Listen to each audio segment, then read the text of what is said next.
I'll just basically leave you with, for me, the best way to evaluate future is to look at the past and make a determination on whether you're happy with what was done in the past, not taking a position, or whether you're not. And if you're not, I would encourage us that we frankly believe you've got not much to lose to give us the opportunity for basically the end of this fiscal year and one full fiscal year to be able to measure ourselves with benchmarks that you can compare against a previous full fiscal year. Question, so the hotel occupancy tax has to be specifically spent for tourism. Correct. There are very specific guidelines on what you can and cannot spend. My question is, so if you get revenue, hotel tax revenue, and how do you, because there obviously is overlap between what the chamber does and what well, there is, but you keep two separate books. So what does it say? You separate bank accounts, separate accounting ledgers?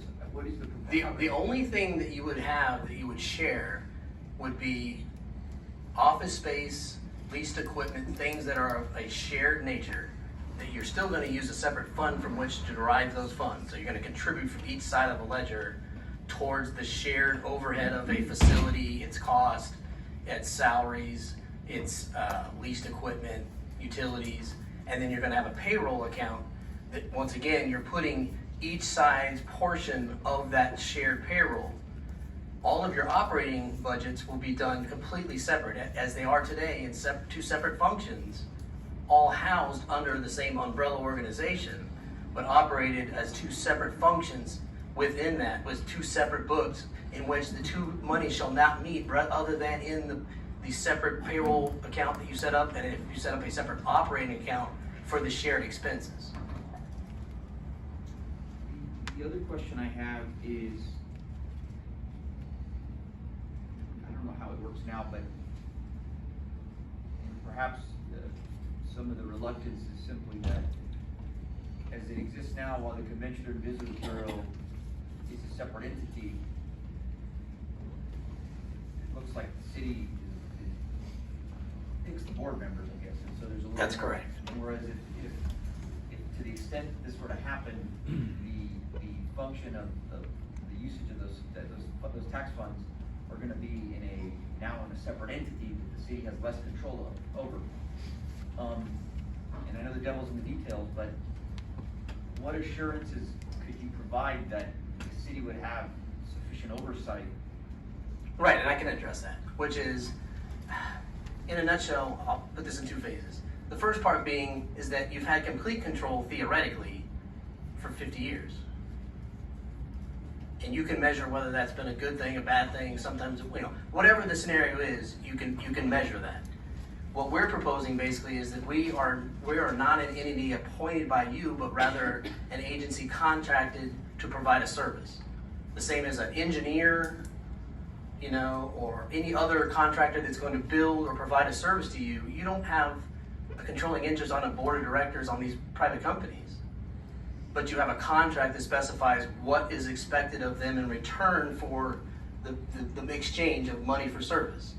In our case, you have a non-voting member already on the board. We had already proposed to do one of two things, which could be negotiated with staff and the city attorney, which is to either make the non-voting existing member a voting member, or I think probably more preferential to you is to add an additional voting member, during which time there is any contractual relationship between the city and our board. And our board has already indicated that we will be amenable to changing our bylaws to that effect. So that gets you a voting member of a board in addition to the non-voting participant you already have as eyes and ears.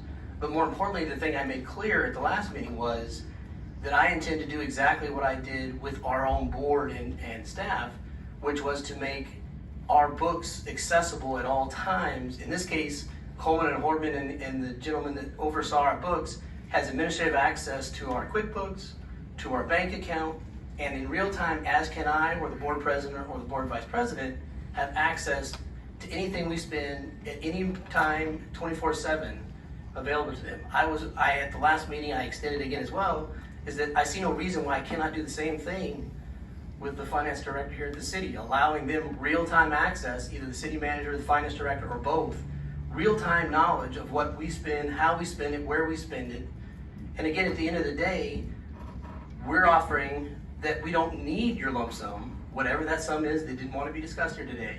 We're not saying we're going to negotiate with you how much we get back. We're saying take it all back, give us a small amount of reserve. You can follow the rules. It's not within the reach of the city manager and his skill set and the help of the city attorney to figure out what is or isn't legal. They certainly have the means greater than the board, who are not attorneys, to reach the same conclusion about what's eligible to be expensed.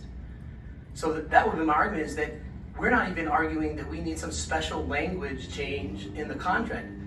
Y'all were frustrated a year, 15 months, however long it's been, and at your previous 3-year renewal, you changed the language very restrictive, allowing you basically a 90-day out for any articulable reason, without even cause, to give due notice to terminate a relationship if you were unhappy with the results. We're basically saying, look, we'll take the language as it's written because we feel confident that we will deliver a good service, and if we don't, we have no issue with you having the language without any demonstrable reason to terminate, to still have the choice to do so if that is your choice. So I feel